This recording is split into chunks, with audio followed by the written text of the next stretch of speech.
Bakit umiilag ang Taurus kahit mahal ka pa nila? Naranasan mo na ba ang magkaroon ng relasyon sa isang Taurus at pakiramdam mo ay perpekto ang lahat hanggang biglang umilag sila? Sa isang sandali, sila'y mainit, maalalahanin at mapagmahal at sa susunod, pakiramdam mo ay may pader na namamagitan sa inyo. Maaaring na itanong mo sa sarili mo, may nagawa ba akong mali? Tumigil ba silang magmahal sa akin? Ang katotohanan, bihira nang umilag ang Taurus dahil sa'yo. Sa katunayan, nananatiling kasama nila sa relasyon ang kanilang puso. Pero heto ang sikreto, ang Taurus ay tumatagal sa damdamin, nagmamahal ng matindi, at sabay na napaka-protektibo pagdating sa kanilang emosyon. Para maunawaan kung bakit umiilag ang Taurus, kailangan mong silipin ang kanilang panloob na mundo, isang mundong puno ng katapatan, sensitibo, at tahimik na lakas na hindi laging halata. Hindi sila malamig, malayo, o walang interes. Sa kabaligtaran, mas malalim ang kanilang malasakit kaysa sa karamihan, ngunit may kaakibat na mainat na paraan ang kanilang pagmamahal. Kailangan nilang maramdaman ang seguridad, kapanatagan, at katiyakan bago tuluyang magbukas, at anumang nakikitang banta, kawalang katiyakan, o emosyonal na kabuluhan ay maaaring magpatawag sa kanila na pansamantalang umatras. Para sa marami, nakalilito, at minsan masakit ang pag-atras na ito. Sa kulturang Pilipino, kung saan pinapahalagahan at bukas ang emosyonal na pagiging malapit, ang tendensya ng Taurus na lumayo ay maaaring maramdaman bilang pagtanggi. Ngunit hindi ito ganun. Isa itong paraan ng proteksyon, paraan upang iproseso ang emosyon, at pagsisikap na mapanatili ang katatagan na kanilang pinapahalagahan. Isipin mo na nagpadala ka ng mapagmahal na mensahe, nagplano ng espesyal na date, o ibinigay mo ang lahat sa isang Taurus, ngunit sinalubong ka ng katahimikan o bigla ang distansya. Maaaring maramdaman mo na kulang ang iyong pagmamahal, ngunit sa katotohanan, ito ang paraan nila upang mag-ipon ng lakas, ayusin ang damdamin, at maghanda upang ibigay ang uri ng pagmamahal na matatag, totoo, at panghabang buhay. Sa video na ito, tatalakayin natin ng malalim ang mga nakatagong dahilan kung bakit umiilag ang Taurus kahit mahal ka nila. Malalaman mo ang mga maliliit na palatandaan na nagpapakita na sila'y nagmamalasakit pa rin, kung ano talaga ang ibig sabihin ng kanilang pag-atras, at paano ka makakagawa ng hakbang na magpapatibay sa inyong ugnayan kaysa sirain ito. Sa huli, makikita mo ang puso ng Taurus sa isang bagong liwanag, matindi, tapat, at mas umiibig sa iyo kaysa sa inaakala mo. Bago natin tuklasin kung bakit umiilag ang isang Taurus kahit mahal ka nila, mahalagang maunawaan kung sino talaga sila. Ang Taurus, na kinakatawan ng baka, ay isang earth sign na pinamumunuan ng Venus, ang planeta ng pag-ibig, kagandahan, at sensualidad. Ang kombinasyong ito ay nagbibigay sa kanila ng natatanging personalidad, tapat, matiisin, maalalahanin, at labis na mapagmahal. Sila ang tipo ng tao na buong puso mong mamumuhunan kapag nagmamahal, kaya ang kanilang presensya ay nagbibigay ng katatagan, init, at kapanatagan. Ngunit heto ang twist, napaka-protektibo ng Taurus pagdating sa kanilang emosyon. Hindi nila basta ibinibigay ang kanilang puso, at kapag nakaramdam silang mahina, ang kanilang instinct ay umatras kaysa malagay sa panganib ng masaktan. Dito naguguluhan ang marami, lalo na sa mga kulturang tulad ng Pilipino, na pinapahalagahan ang emosyonal na pagiging malapit at pagbabahagi ng kahinaan. Kapag umiilag ang Taurus, hindi ito pagtanggi. Isa itong mekanismo ng depensa, paraan nila upang iproseso ang damdamin at mapanatili ang katatagan na sobrang halaga sa kanila. Ang mga Taurus ay umuunlad sa konsistensya at predictability. Ang mga hindi inaasahang hamon sa buhay, stress sa trabaho, o kahit kaunting tensyon sa relasyon ay maaaring magpatawag sa kanila na pansamantalang umatras. Sila ay mga palaisip at tagaplano, at bago tuluyang ipahayag ang kanilang damdamin, kailangan nilang maramdaman ang seguridad sa emosyonal at praktikal na aspeto ng kanilang buhay. Madalas silang mag-overthink, mag-analisa, at magmuni-muni, minsan araw o linggo bago handa silang muling kumonekta. Para sa atin sa Pilipinas, kung saan ang relasyon ay kadalasang may kasamang emosyonal at pamilyar na inaasahan, ang pangangailangan ng Taurus ng espasyo ay maaaring magdulot ng pangamba o sakit. Isa tayong kultura na pinapahalagahan ang pagkakasama, madalas na komunikasyon, at patuloy na kumpirmasyon. Kapag ang Taurus ay umatras ng kaunti, maaaring mukhang malayo, malamig, o walang koneksyon, ngunit sa katotohanan, pinoprotektahan nila ang isang mahalagang bagay, ang kanilang pagmamahal, tiwala, at higit sa lahat, ang ugnayan na inyong pinagsaluhan. Sa video na ito, susuriin natin ang mas malalalim na dahilan sa likod ng pag-atras ng Taurus. Titingnan natin kung paano nakakaapekto ang kanilang takot sa kahinaan, pangangailangan para sa katatagan, at pagnanais ng kalayaan sa kanilang kilos. Higit sa lahat, ipapakita natin ang mga palatandaan na sila'y lubos pa ring nagmamahal, kahit tila malayo. Sa pag-unawa sa panloob na mundo ng puso ng Taurus, matututuhan mo hindi lamang kung paano harapin ang kanilang mga sandali ng pag-atras, kundi pati na rin kung paano patibayin ang koneksyon sa paraang iginagalang ang kanilang natatanging personalidad. Kaya, kung nagtataka ka kung bakit umiilag ang iyong Taurus, manatili ka sa amin. Sa pagtatapos ng video na ito, magkakaroon ka ng kaliwanagan, kapanatagan, at mas malalim na pagpapahalaga sa tapat, matatag, at matinding pagmamahal na maibibigay ng isang Taurus. Takot ng Taurus sa kahinaan. Isa sa pinakamahalagang dahilan kung bakit umiilag ang Taurus ay ang malalim nilang takot sa pagiging mahina o vulnerable. Hindi tulad ng ibang mga tanda na bukas sa kanilang damdamin, tahimik na dinadala ng Taurus ang kanilang emosyon, madalas in-internalize ang lahat ng kanilang nararamdaman.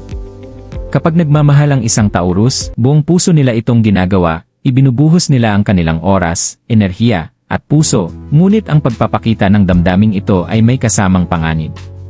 Para sa mga Filipino, isipin ang perspektibo ng kultura, pinapahalagahan natin ang emosyonal na pagiging malapit, bukas na komunikasyon, at pagbabahagi ng karanasan. Nagpapadala tayo ng good morning messages, nagpaplano ng surprise dates, o bukas na ipinapahayag ang damdamin. Ngunit para sa Taurus, ang mga kilos na ito, gaano man ka mapagmahal, ay maaaring maging sobra kung hindi pa sila handa na ibahagi ang ganitong antas ng kahinaan.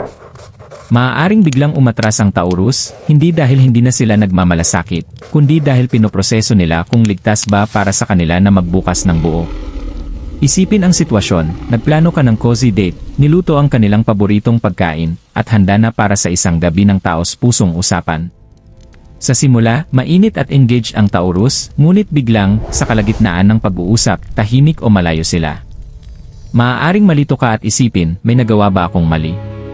Ang totoo, ginagawa lang ng Taurus ang natural nilang instinct, pinoprotektahan nila ang kanilang puso. Tahimik nilang sinusuri ang emosyonal na sitwasyon bago tuluyang buksan ang sarili. Ang takot ng Taurus sa kahinaan ay hindi dahil kulang sila sa pagmamahal, kundi dahil seryoso sila sa pagmamahal. Naiintindihan nila na ang pagbubukas ay may kasamang panganib ng pagtanggi o pagkadismaya. Ang kanilang pag-atras ay isang proteksyon. Palatandaan na sinusuri nila ang sitwasyon upang matiyak na ang pagmamahal na ibibigay nila ay hindi masasayang. Pangangailangan para sa kontrol at katatagan. Pinapahalagahan ng Taurus ang kontrol, katatagan, at predictability sa lahat ng aspeto ng buhay. Kapag naging magulo ang buhay, stress sa trabaho, issue sa pamilya, o emosyonal na kabuluhan, natural nilang umatras upang maibalik ang balanse. Ang pag-atras na ito ay hindi refleksyon ng damdamin nila sa iyo, kundi paraan para maprotektahan ang sarili. Halimbawa, sa konteksto ng Pilipinas, ang dinamika ng pamilya ay maaaring magkomplikado sa personal na relasyon. Maaaring maramdaman ng Taurus na sila'y nahahati sa pagitan ng inaasahan ng pamilya, obligasyong kultural, at buhay pag-ibig. Kapag may conflict, ang kanilang solusyon ay tahimik na umatras, magmuni-muni, at siguraduhin na hindi ito makakaapekto sa relasyon. Isang halimbawa, si Maria, isang Pilipina, ay nag-date kay Adrian, isang Taurus. Mukhang perpekto ang lahat, ngunit isang linggo, biglang tumigil si Adrian sa pagte-text at naging malayo. Nabalisa si Maria, iniisip na maaaring humina ang pagmamahalan nila. Sa katotohanan, nakarating kay Adrian ang pressure mula sa pamilya tungkol sa kanyang career, at ginagamit niya ang pansamantalang pag-atras upang ayusin ang kanyang isip at maibalik ang katatagan. Ang pagmamahal niya kay Maria ay hindi nagbago, kailangan lang ng espasyo. Ipinapakita rin ng Taurus ang pangangailangan para sa kontrol sa kanilang araw-araw na buhay. Mas gusto nila ang pagpaplano kaysa sa spontaneity at consistency kaysa sa biglaang pagbabago. Kapag tila hindi tiyak ang relasyon o may hindi inaasahang hamon sa buhay, maaaring pansamantalang umatras ang Taurus, hindi upang parusahan o itaboy ka, kundi upang matiyak ang katatagan ng kanilang emosyonal na kapaligiran. Pag-overthink sa bawat detalye. Isa pang dahilan kung bakit umiilag ang Taurus ay ang kanilang tendensya na mag-overthink. Bawat salita mo, bawat kilos, at bawat maliit na interaksyon ay sinusuri sa loob ng isip. Paulit-ulit nilang nire-reply ang usapan, tinitingnan ang intensyon, at kinu-question kung nasusuklian ba ang kanilang ginawa. Madalas, ang ganitong proseso ay nagreresulta sa pansamantalang pag-atras. Para sa mga Filipino, malakas ang resonance nito.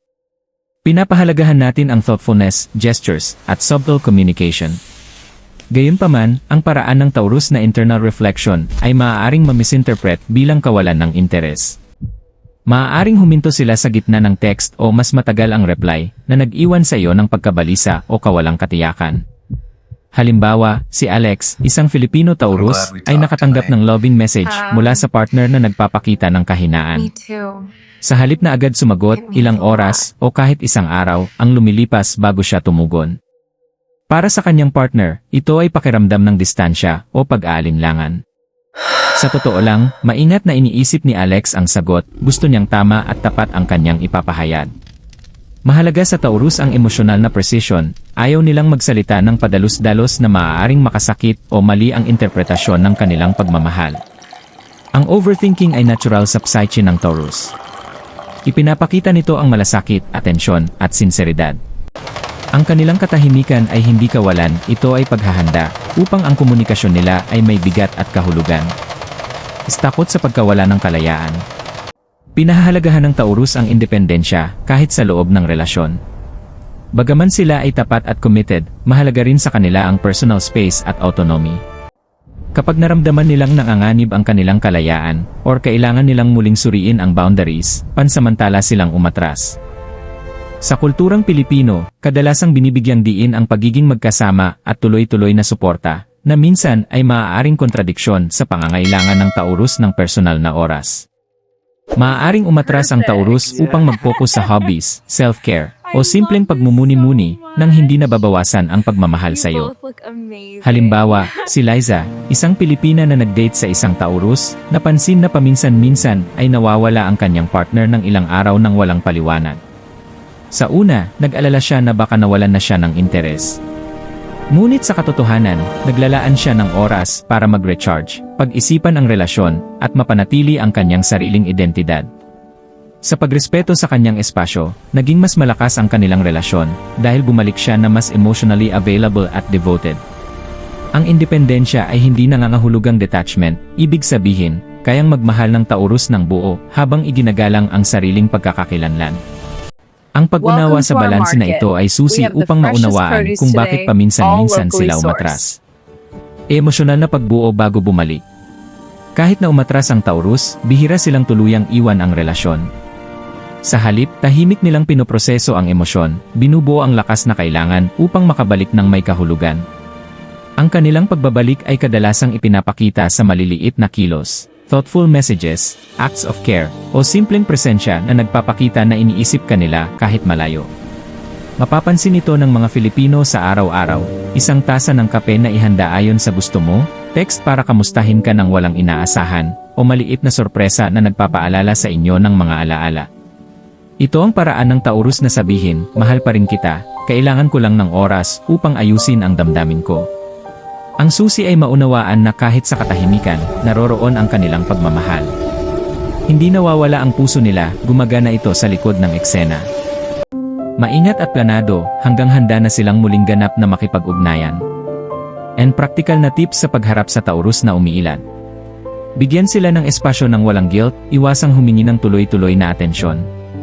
Kailangan ng Taurus ng oras upang mag-isip at magproseso. Ipakita ang konsistenteng pagmamalasakit, mas mahalaga ang maliliit na kilos ng pagmamahal kaysa sa malalaking gestures. Ang consistency ay nagbibigay ng kapanatagan. Makipagkomunikasyon ng kalma kapag handa na sila, iwasan ang confrontation habang umiilat. Sa halip, kausapin sila mula sa pag-unawa. Irespeto ang kanilang bilis, ang Taurus ay may sariling ritmo. Mahalaga ang pasensya. Unawain ang kanilang love language, kadalasang epektibo sa Taurus ang acts of service, quality time, at physical touch. Sa pagsunod sa mga tips na ito, hindi mo lamang pinapalakas ang ugnayan kundi pinapalalim din ang tiwala at intimacy. Tandaan, ang pag-atras ng Taurus ay hindi pala tandaan ng nabawasang pagmamahal, ito ay oportunidad upang maunawaan ang kanilang puso at lumapit ng mas malapit. Isipin mo ang mga sandali kung kailan umiilag ang iyong Taurus. Maaaring ilang hindi nasagot na text, isang kanseladong date, o biglang katahimikan na nag-iwan sa iyo ng maraming tanong. Nagsisimulang mag-isip ang isip mo, may nagawa ba akong mali? I just don't know what you Nagmamalasakit expect me pa ba to sila? say. Baka ba humina ang pagmamahal nila? Ganap na natural ang mga damdaming ito. Sa kulturang Pilipino, mataas ang pagpapahalaga sa emosyonal na pagiging malapit, tuloy-tuloy na komunikasyon, at pagbabahagi ng karanasan. Kapag ang Taurus ay lumalayo, maaari itong maramdaman na parang bigla ang emosyonal na bagyo. Ngunit heto ang sikreto, ang kanilang pag-atras ay hindi pagtanggi, ito ay proteksyon. Malalim ang nararamdaman ng mga Taurus. Matindi, matatag, at walang sawang pagmamahal ang kanilang ibinibigay, ngunit may kasamang panganib ang pagbubukas ng emosyon. Natatakot silang masaktan, hindi maintindihan o maging mahina. Kaya sa halip na harapin ang posibleng sakit ng direkta, umatras sila, lumikha ng ligtas na espasyo upang iproseso ang kanilang damdamin. Ang pagitan ng pagiging malapit at malayo ay nagdudulot ng tensyon. Maaaring makaramdam ka ng pagkabahala, pag-iisa, o kahit pagkairita. Ngunit ang totoo, maraming sinasabi ang katahimikan ng Taurus.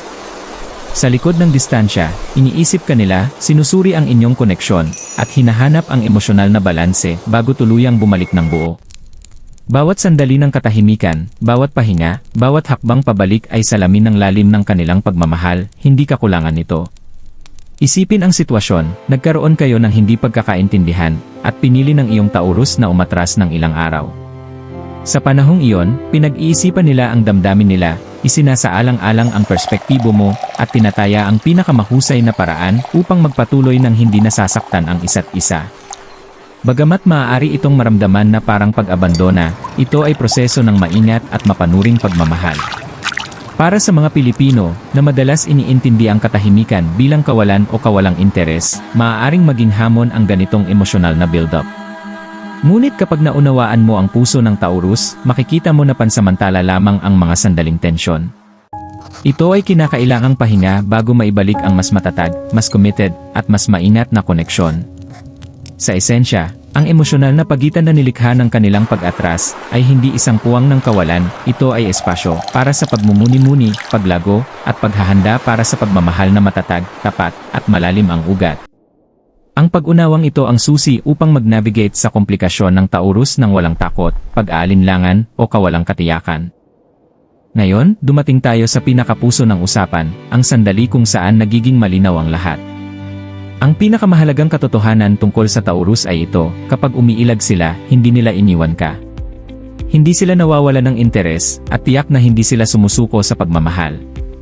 Sa katunayan, buhay pa rin ang kanilang pagmamahal, tahimik na gumagana sa likod ng eksena, naghihintay ng tamang sandali upang muling makibahagi ng buong puso. Isipin mo ito. Napansin mo na ba ang isang Taurus na, matapos ang ilang distansya, biglang bumalik na may higit pang init, malasakit, at atensyon kaysa dati? Ito ay dahil ang kanilang pag-atras ay hindi kawalan, ito ay paghahanda. Pinoproseso nila ang emosyon, nire-reflect ang relasyon, at tinitiyak na kapag bumalik sila, kayang magmahal ng buo at tapat, nang walang takot o pag-aalinlangan. Para sa marami, lalo na sa kulturang Pilipino kung saan ang emosyonal na pagpapahayag ay palagian at inaasahan, ito ay maaaring nakalilito. Maaaring i-interpret natin ang katahimikan bilang pagtanggi, iniisip na nawalan na ng interes ang ating partner na Taurus. Ngunit ang totoo ay mas malalim. Bawat pahinga, bawat sandali ng distansya, ay paraan ng Taurus upang protektahan ang pinakamahalaga sa kanila, ikaw, ang relasyon, at ang ugnayang maingat nilang binuo. Isang halimbawa, si Ana, isang Pilipina, ay nag-date kay Mateo, isang Taurus. Isang linggo, naging malayo si Mateo, hindi na madalas mag-text, kinansela ang mga plano, at tila emosyonal na distansya. Nag-alala si Ana, kahit nasasaktan ang puso, iniisip na baka may nagawa siyang mali. Ngunit sa likod ng katahimikan ni Mateo, pinagninilayan niya ang relasyon, sinusuri kung paano patitibayin ang kanilang koneksyon, at iniisip ang pangangailangan ni Ana. Nang siya ay bumalik, dala niya ang mas malalim na commitment, maliliit na thoughtful gestures, at walang sawang dedikasyon na nagpapatunay na ang kanyang pagmamahal ay hindi nawala, ito ay maingat na inalagaan sa katahimikan. Ito ang turning point, ang pag-unawa na ang pagmamahal ay hindi laging tungkol sa palagiang presensya. Minsan, ang tunay na pagmamahal ay tungkol sa pag-alam kung kailan umatras, magmuni-muni, at protektahan ang puso habang tinitiyak na babalik ito ng mas matatag. Sa Taurus, ang pagmamahal nila ay matindi, tapat at planado. Maaaring pansamantala silang umatras, ngunit hindi nila iniwan ang mga taong tunay nilang pinahahalagahan. Ang pagbubunyag na ito ay nagbabago ng pananaw. Sa susunod na umiilag ang iyong Taurus, hindi mo kailangang magpanik. Hindi mo kailangang isipin ang pinakamalala. Sa halip, maaari mong kilalanin ang mga palatandaan ng kanilang patuloy na dedikasyon, maunawaan ang dahilan ng kanilang pansamantalang distansya, at maghanda para sa pagmamahal na mas malalim, mas matatag, at mas makabuluhan kaysa dati mong inisip. Kapag naunawaan mo ito, bawat sandali ng katahimikan, bawat pahinga, at bawat pag-atras ay hindi banta, ito ay patunay ng matyaga, tapat, at lubos na loyal na kalikasan ng puso ng Taurus. Kaya, ano ang gagawin mo kapag ang Taurus na mahal mo ay umiilag? Ang unang bagay na dapat tandaan, ang kanilang distansya ay hindi palatandaan ng nabawasang pagmamahal. Ito ay palatandaan ng kanilang pangangailangan para sa seguridad, pagproseso ng emosyon, at maingat na pagsusuri. Sila ay labis na tapat, devoted, at may intensyon sa kanilang puso, at ang pansamantalang pag-atras nila ay bahagi lamang ng paraan nila upang protektahan ang pagmamahal na iyon. Para sa mga Filipino viewers, mahalaga ang insight na ito. Pinapahalagahan ng ating kultura ang emosyonal na pagiging malapit, pagbabahagi ng karanasan, at tuloy-tuloy na komunikasyon. Kapag umiilag ang Taurus, maaaring magdulot ito ng kalituhan, sakit, o pakiramdam ng pag-iisa. Ngunit sa pag-unawa sa kanilang kalikasan, maaari mong harapin ang mga sandaling ito ng may pasensya, kaliwanagan, at empatya. Sa halip na mag-react ng may takot, pag-aalinlangan, o pagkairita, maaari mong piliing igalang ang kanilang espasyo, habang pinapanatili ang iyong sariling kapanatagan at emosyonal na katatagan. Malaking tulong ang mga praktikal na hakbang. Bigyan sila ng espasyo ng walang guilt. Ipakita sa kanila sa pamamagitan ng konsistenteng maliliit na kilos na nagmamalasakit ka. Makipagkomunikasyon ng kalma kapag handa na sila, at igalang ang kanilang ritmo nang hindi pinipilit. Kilalanin ang mga palatandaan na nagmamahal pa rin sila, kahit tahimik ang kanilang kilos. At pinakamahalaga, magtiwala sa kanilang komitmen. Ang Taurus ay hindi basta sumusuko, at ang kanilang pagmamahal ay karapat-dapat hintayin. Tandaan, ang pagmamahal ay hindi laging tungkol sa palagiang presensya. Minsan, ito ay tungkol sa pag-unawa, pasensya, at pagbibigay ng espasyo upang maiproseso ng isang tao ang damdamin nila. Para sa Taurus, ganito nila tiniyak na kapag bumalik sila ng buo, ang kanilang pagmamahal ay matatag, tapat, at pamatagalan. Maaaring umiilag sila, ngunit palagi silang bumabalik ng may mas malalim na dedikasyon, thoughtful care, at pusong mas grounded kaysa dati. Kaya, kung naranasan mo na ang misteryo ng Taurus na umiilag, huminga ng malalim. Sa halip na magpanik, pagnilayan ang lalim ng kanilang pagmamahal. Pansinin ang maliliit na paraan kung paano nila ipinapakita ang pag-aalaga. Kilalanin na pansamantala lamang ang kanilang katahimikan, at kapag bumalik sila, ito ay may commitment na bihira, malalim, at panghabang buhay. Mga Pilipino, alam natin kung gaano kahalaga ang katapatan, pasensya, at pag-unawa sa relasyon. Sa paggamit ng mga pagpapahalagang ito sa pagmamahal sa isang Taurus, hindi mo lamang pinapalakas ang ugnayan, kundi lumilikha rin ng koneksyon na kayang tiisin ang mga hamon, distansya, at kawalang katiyakan. Sa wakas, ibahagi ang inyong mga karanasan sa comments sa ibaba. Naranasan mo na ba ang isang Taurus na umiilag ngunit bumalik na may mas matinding pagmamahal? Maaaring magbigay inspirasyon ang inyong kwento sa iba upang maunawaan at pahalagahan ang natatanging, tapat, at labis na mapagmahal na puso ng isang Taurus. Tandaan, maaaring umiilag ang Taurus, ngunit ang kanilang pagmamahal ay hindi nawawala. Naghihintay ito, matyaga, planado, at buo para sa sandaling muli itong magningning sa iyong buhay. Yakapin ang katotohanan ito, at ang iyong love story sa Taurus ay maaaring maging isa sa pinaka-grounded, passionate, at pangmatagalang koneksyon na iyong mararanasan.